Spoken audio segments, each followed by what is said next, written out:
We're going to talk about Levi Stoudt here. One gigantic caveat to keep in mind here, and that's the fact that this is just one game for Levi Stoudt. And the same will go for George Kirby, and the same will go for Emerson Hancock. It's 3 games for the hitters that I have a few notes to share on. So not a full allotment of looks and not a full complete scouting report on its own. What I'm going to do here is share what I saw and kind of meld that into what I believed, what the information out there, the available information out there on Levi Stoudt actually was, and try to make some sense of it. These will not be long episodes. I would imagine 15, 20 minutes at the most, but we're going to pound out 3 scouting report episodes on the podcast from my trip to Tri-City to see High A Everett, the Aqua Sox. All right, so Levi Stoudt, if you remember, we'll just do a little bit of history on Stoudt. He was the club's 3rd round pick in 2019. I believe that was number 97 overall. He's out of Lehigh. And I believe he had 2 different pitching coaches in 3 years at Lehigh, but was very good his entire time in school and spent all of his time, almost exclusively was used as a starter. He had Tommy John surgery just days after the draft in 2019 and didn't make his professional debut until this season started less than 2 months ago. He was one of the standouts in fall ball, however, flashing upper 90s velocity in short stints. In this start, which is Stout's 8th as a pro, it may have been his best. He was 1 out shy of tying his longest outing of 6 innings, which he accomplished the start prior. And for the 2nd straight appearance, really stayed on top of his pitches well, which is really important when you lack the natural ability of a 6'4", 6'5" arm to stay out, to stay away from flattening your pitches out. He did a good job in this outing doing that, and I'm told in his last outing as well. He threw 82 pitches, 55 strikes, allowed just 3 hits, all singles. Nobody really squared him up, and issued 2 walks in 5 2/3 innings. He struck out 7. Stoudt was 94-95 in the first inning, created some playing despite standing just 6'1". In that first inning, he was mostly fastball, didn't really need to dig all that deep into his into what is a 3-pitch arsenal for him now. In the second inning, Stoudt showed a low to mid 80 slider and a changeup.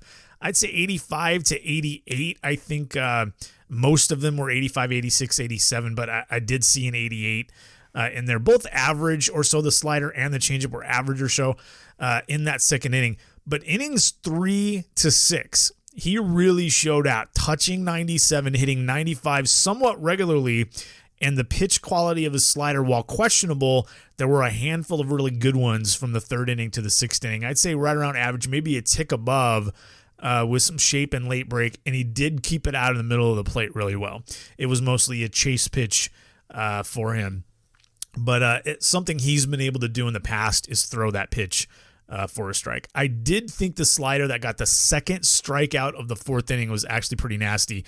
At that point, he had thrown 6 pitches, 4 fastballs, a changeup, and a slider, and notched 2 strikeouts. So he was on his way to an immaculate inning, and then former Mariner farmhand Gareth Morgan stepped up and swung at the first pitch and made the 3rd out. Those 2 strikeouts to lead off that 4th inning, by the way, against the number 2 and number 3 hitters in the Tri-City lineup. I'll have a comment to share. I'll do that toward the end about the level of competition in this league, and particularly with this opponent, the Tri-City Dust Devils.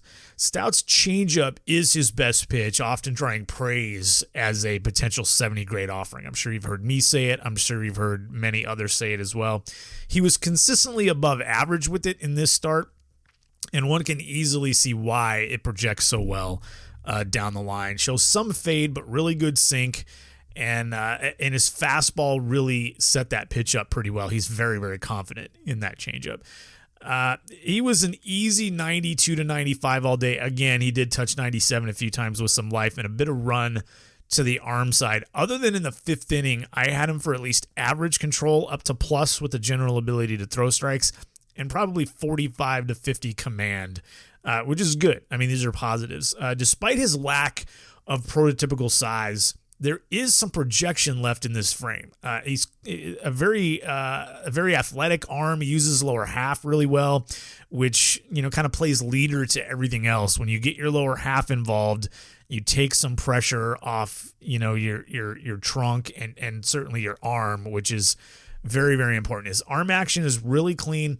The one knock that I saw in this game is that I could identify the off-speed stuff, mostly the slider, from both my primary and secondary vantage points, behind the plate and along the third base line, simply by way of arm speed.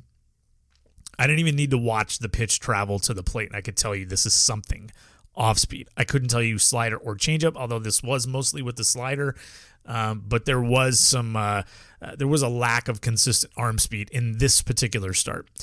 This could become a reason his secondaries don't produce as well as they could or should. I thought quite a bit about how AAA hitters, let alone major leaguers, might react to such a tell.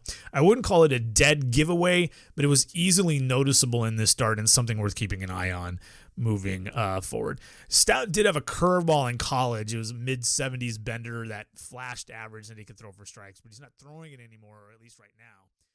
The slider looked plenty good.